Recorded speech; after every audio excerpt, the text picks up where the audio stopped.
So do recall that the graph of tangent of x looks something like this.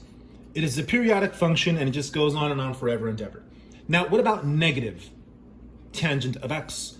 Well, negative tangent of x would look like this, essentially.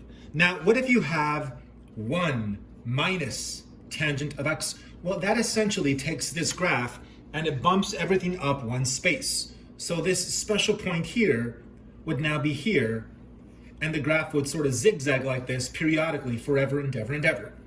Now, we mentioned this because our function is f of x equals negative tangent x plus 1, which is the same as 1 minus tangent of x. So we recognize that the graph of this function is pretty much there. And in the directions, they want the area of the curve, that is, of the region, that is between that function and then the x and y axis. So you can see that it's pretty much right there. So our area of interest is this region here. We want to know what the area is. So of course we need an integral.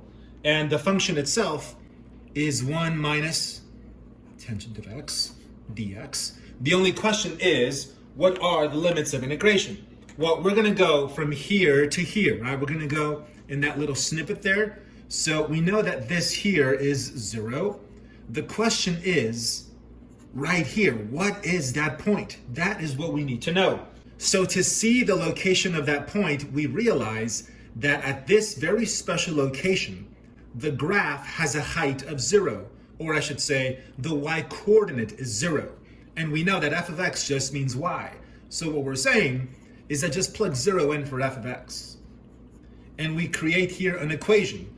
We're trying to find the x-intercept, and basically. So to find the x-intercept, you let y equal 0. Now solve this equation.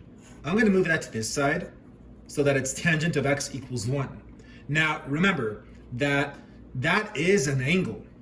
So I need an angle where tangent is 1.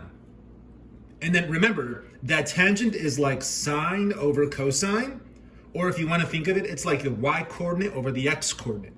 And we want the y-coordinate and the x-coordinates to be divided at a certain angle x that has a result of 1. So it turns out, if you remember from pre-calc, that actually happens right here at 45 degrees. Because at 45 degrees, remember that these are the x and y coordinates of this point on the unit circle.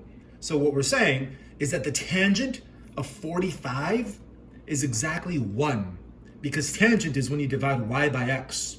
So when you go that divided by that, it's going to be 1, because these are the exact same number. So to recap, we let this equation equal 0 here so that we could solve for the x-intercept, which is x.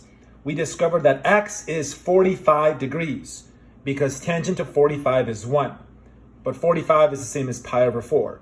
So that x-intercept is located at pi over 4 comma 0. And that pi over 4 is what goes up here, because that is where this region gets cut off and where it meets the x-axis. So that is how they got pi over 4.